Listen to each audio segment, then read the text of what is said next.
Bonjour Alexandre, donc on est ici pour parler de ton livre l'Amérique latine au XIXe siècle et au XXIe siècle avec les presses universitaires de Bordeaux qui publient cet ouvrage. Et donc c'est une histoire globale, une histoire à orientation économique, mais pas seulement. Il y a une part de culturel, de géographique bien sûr, et aussi de politique. Alors c'est un ouvrage très dense, beaucoup de questions sans doute se posent, et je commencerai quand même par l'arrière-plan historique, donc un pays, un continent, un sous-continent qui a été colonisé, qui a connu une large période de semi-coloniale, pour employer le terme que Lénine employait dans l'impérialisme, stade suprême du capitalisme en 1916, et notamment, tu rappelles le poids de l'Empire britannique, qui est souvent méconnu. On parle souvent de l'emprise des États-Unis sur ce sous-continent, mais il faut rappeler que l'Europe a été très présente. Je te remercie, Jean-Jacques. Je suis très heureux de présenter ce livre qui a été conçu, effectivement, je reviens brièvement sur sa conception, à la fois comme un manuel, puisqu'il est dans une collection parcours universitaire, mais également comme une réflexion pour un grand public, donc parfois ce caractère un peu dense que tu évoquais, sur presque 2 siècles d'histoire, sur plus de 20 États. Donc c'est effectivement ce qui marque la confection de l'ouvrage. L'approche, effectivement, est une approche d'histoire globale. On peut effectivement s'inscrire dans ce sens. Et dans cette histoire globale, les rapports de domination, alors des rapports de domination complexes et qui sont dans un sens et qui ne sont pas unilatéraux, sont marqués par la très grande présence des Britanniques. Tu viens d'évoquer évidemment la semi-colonie latino-américaine,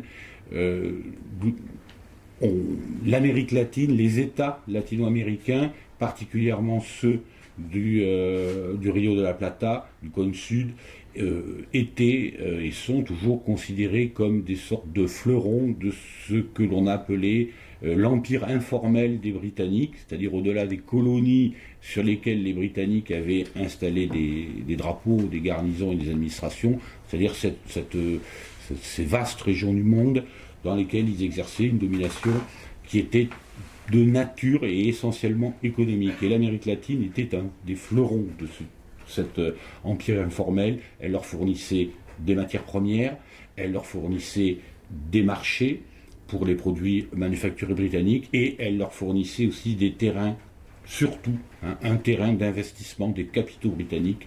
Avant la guerre de 14, les Britanniques investissent plus en Amérique latine qu'ils n'investissent partout ailleurs dans le monde, en Europe exceptée bien entendu.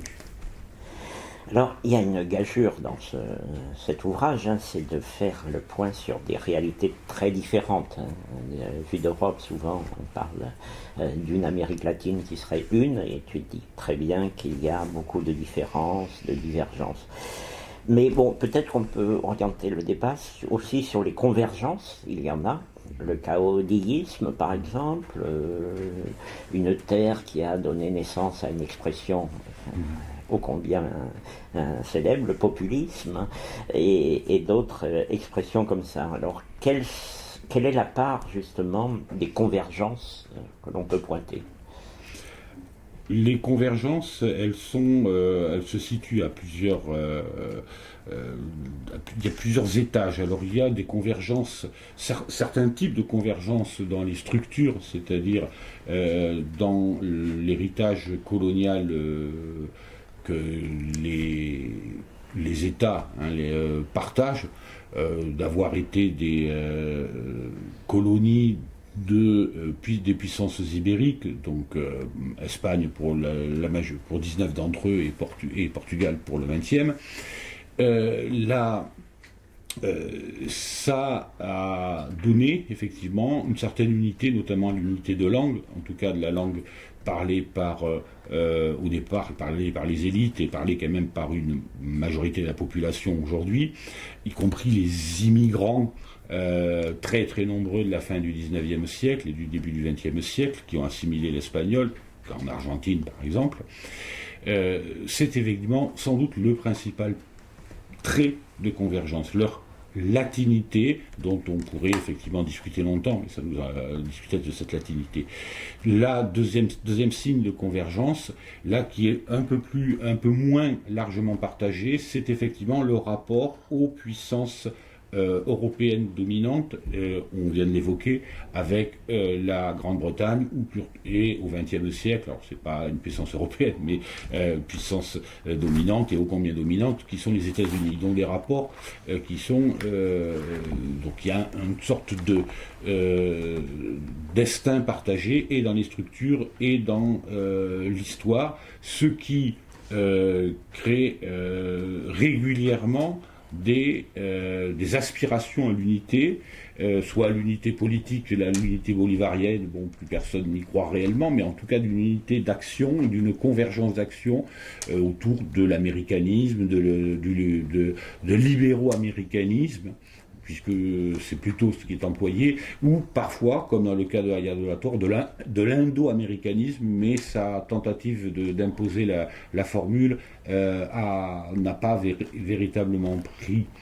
Il y a des pratiques politiques, effectivement, tu évoquais le caudillisme et tu évoquais le populisme, qui peuvent effectivement caractériser l'Amérique latine, la caractériser, c'est-à-dire la distinguer d'autres zones, hein, effectivement.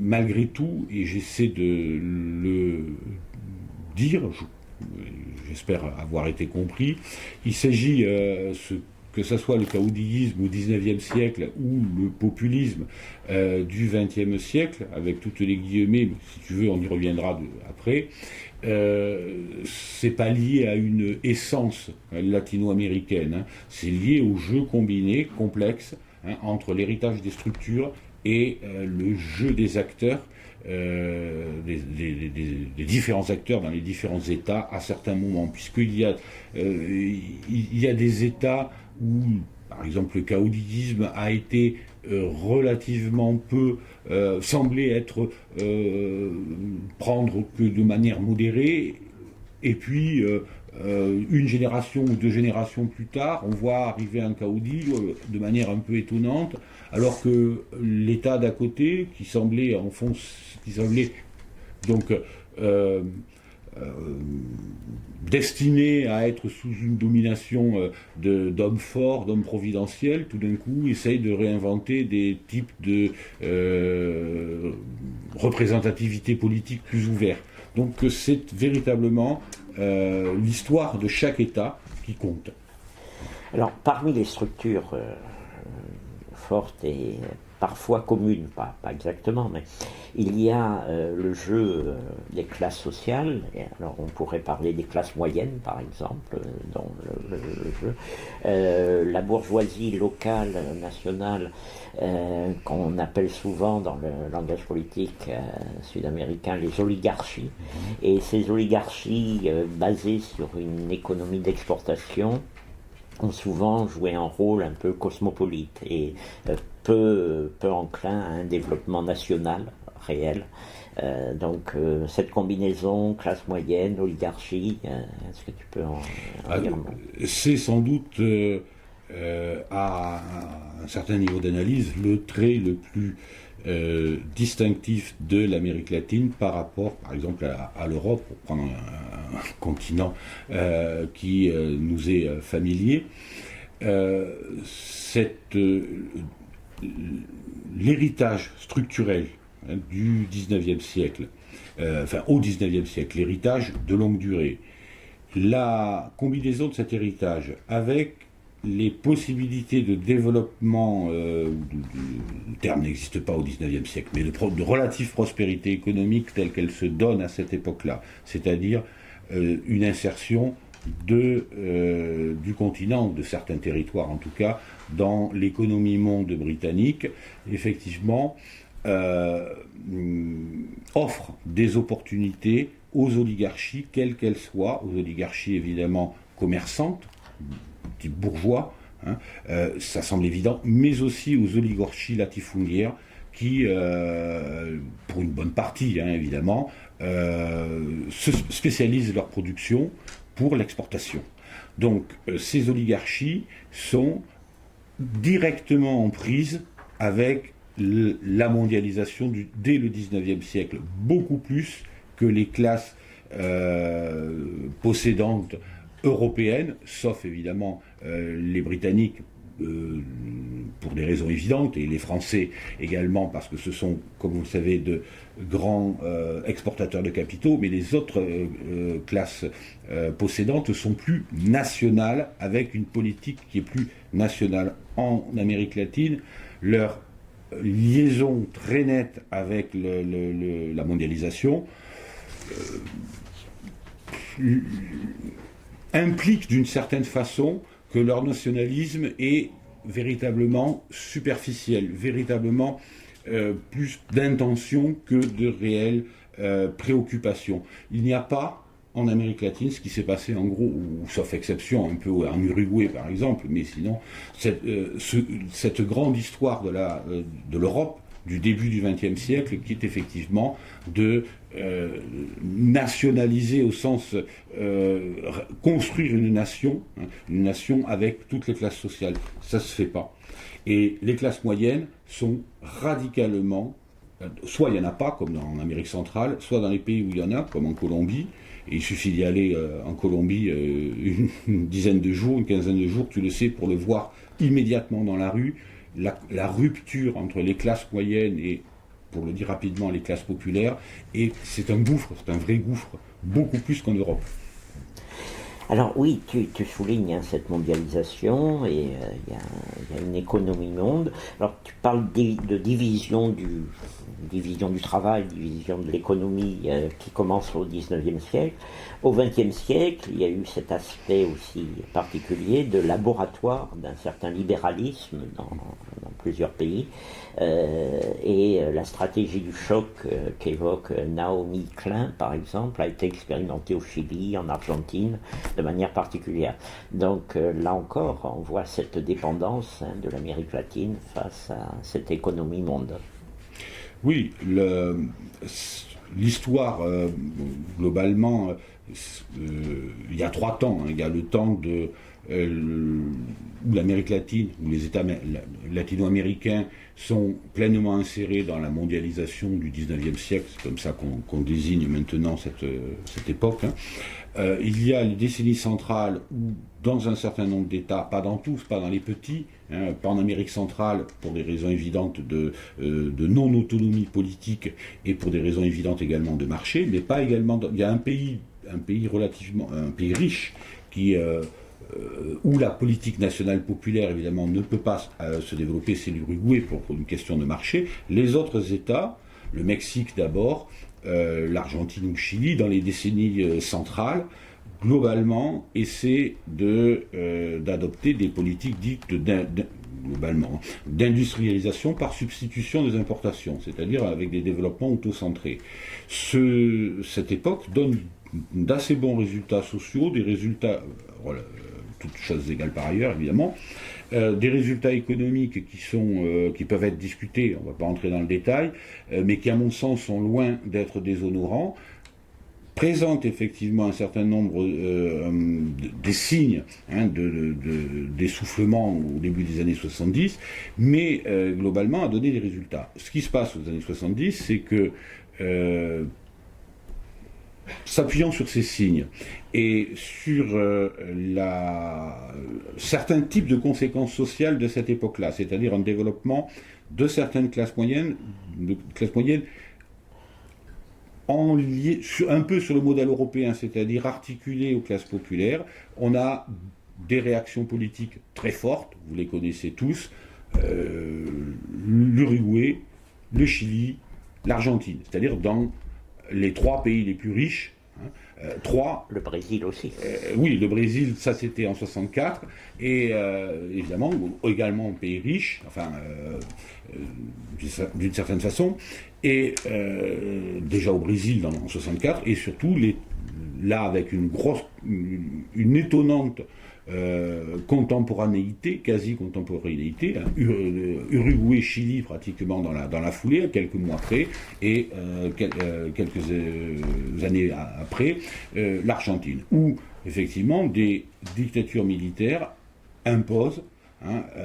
font imposer un retournement complet, tentent de le faire dans le cas de l'Argentine et de l'Uruguay, et réussissent à le faire dans le cas du Chili, retournement complet de politique économique, c'est-à-dire de revenir à des politiques économiques, alors fondées principalement sur le développement des exportations et sur l'attirance de capitaux étrangers, avec un démantèlement à l'intérieur, démantèlement de tout ce qui peut être démantelé, et très rapidement dans le cas du Chili, du système social qui avait été mis en place dans beaucoup de pays latino-américains, et dans ceux que je viens d'évoquer en particulier, au cours des décennies précédentes. Il y a un retournement, c'est un retournement alors, politique évidemment, économique et également de politique sociale. Oui, c'est un laboratoire pour ce qui va tenter de se faire moins brutalement dans les années 80, à partir de la deuxième moitié des années 80, ailleurs, au Mexique ou autre, mais sous une forme beaucoup plus atténuée évidemment, et sans la dictature militaire au Mexique. En Argentine notamment, réaction à un péronisme justicialiste, social, et donc ce fait maudit de la bourgeoisie argentine a été très combattu par ces dictatures militaires, à plusieurs reprises d'ailleurs, je le rappelle, c'est pas simplement la dernière dictature militaire. 66 déjà, enfin, 55, 66. Un aspect un peu particulier sans doute, mais qui est souvent évoqué de ce côté-ci de l'Atlantique, le narcotrafic. Le narcotrafic, une matière première, de quelque sorte, exportée pour une grande partie. Quel poids sur l'économie, quel poids réel, en dehors de cette économie clandestine naturellement, il y a des auteurs comme Garcia Marquez, par exemple, qui ont mis l'accent sur le fait très déstabilisant pour les pays d'Amérique latine de ce narcotrafic qui alimente l'économie, il ne faut pas le nier, mais qui en même temps a des implications politiques, culturelles très fortes. Alors, par définition, on peut pas mesurer avec précision le poids du secteur dans l'économie, puisque l'essentiel de la commercialisation de la matière première en question se fait hors des circuits légaux et hors des circuits douaniers officiels, en tout cas. Il est incontestable que ça joue un rôle très important, en tout cas dans certains pays, les pays producteurs, en Bolivie, au Pérou, d'une certaine manière, et en Colombie également, que ça joue un rôle également, ça commence à jouer un rôle très important dans le principal pays commercialisé, en tout cas certains États du nord du Mexique, c'est effectivement quelque chose qui pèse sur le Sinaloa et les États du Nord. Dans la société, ça ne peut que ça bouleverse les sociétés national. C'est vraiment au niveau local, bien entendu, mais au niveau national, au niveau de chaque État. Il est évident que, vu les sommes dont il s'agit, il y a eu en certains États, en Colombie en particulier, mais pas seulement, création d'une sorte de groupes liés au narcotrafic. D'abord parce que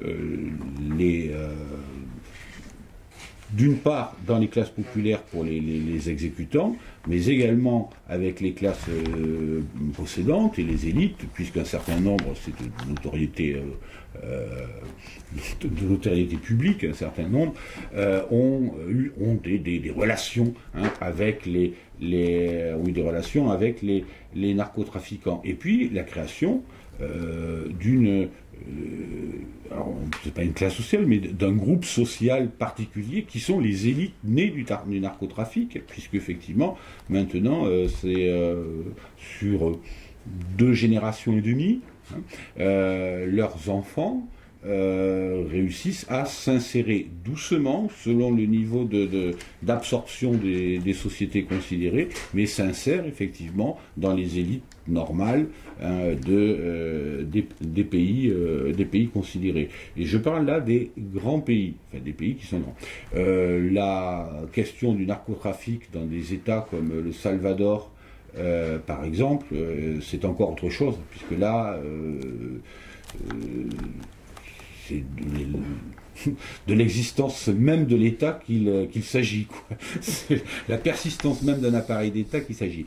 Autre chose, dans le cas de la Colombie en particulier, ça a une répercussion politique très directe, puisque effectivement ces narcotrafiquants ont des armées, de véritables armées, qui ne sont pas neutres politiquement, tant s'en faut. Et on vient le voir encore ces dernières semaines. Alors une dernière question peut-être pour terminer.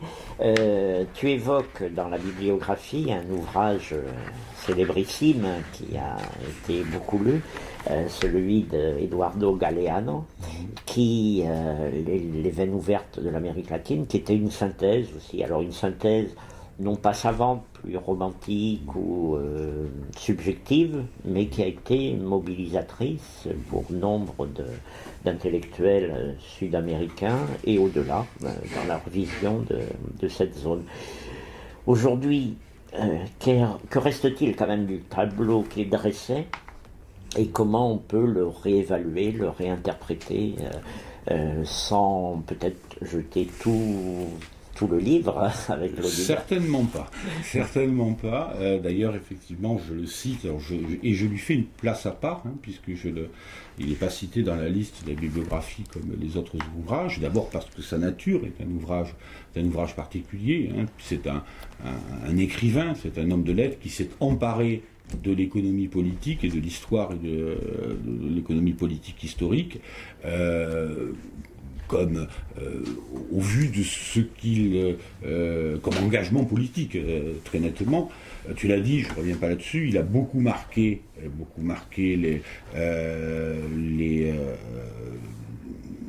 ses lecteurs latino-américains et au-delà, parce qu'il a été traduit dans la prestigieuse collection Terres Humaines. Voilà, en français en particulier. Puis avant d'être traduit en français, il a été traduit en anglais, en allemand, en italien, enfin en russe. Enfin bon. Et il a eu beaucoup d'influence. On lui a reproché d'être de manier certaines considérations économiques ou historiques un petit peu de manière cavalière, mais après tout, il est évidemment, lui, il est écrivain d'abord. C'est quand même, je trouve, de ce point de vue-là, c'est pas un reproche à faire. C'est comme si on fait un reproche à un film. On est sur autre chose. On lui a reproché ensuite, pendant assez longtemps, d'écrire très partisan. Voilà. Il a été non pas mis sous boisseau, mais un peu.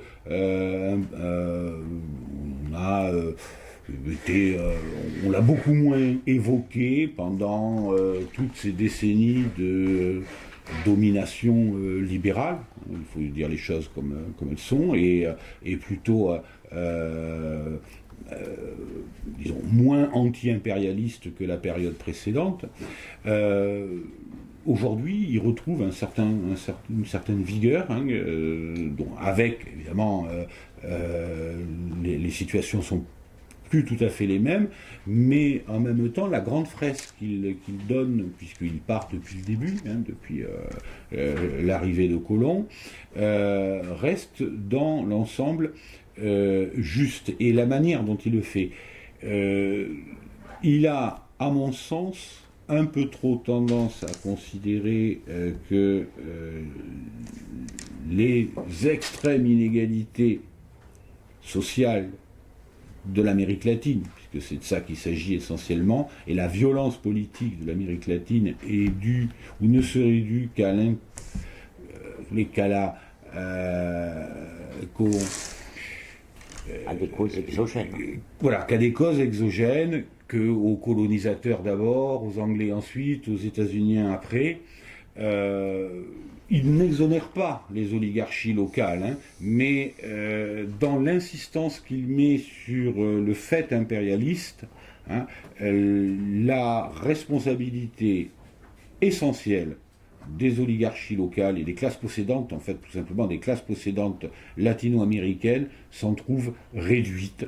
Or, à mon sens, elles ont au moins autant de responsabilités, sinon bien davantage, que les tentatives d'impérialisme qui sont réelles, des Anglais ou des États-Unis ensuite. Eh bien, merci. Et donc, un livre à lire et à offrir, peut-être, dans cette période de Noël. Merci Jean-Jacques, c'est moi qui te remercie d'avoir pris la peine de le lire et d'être venu avec beaucoup me poser d'intérêt. ces questions. Je te remercie.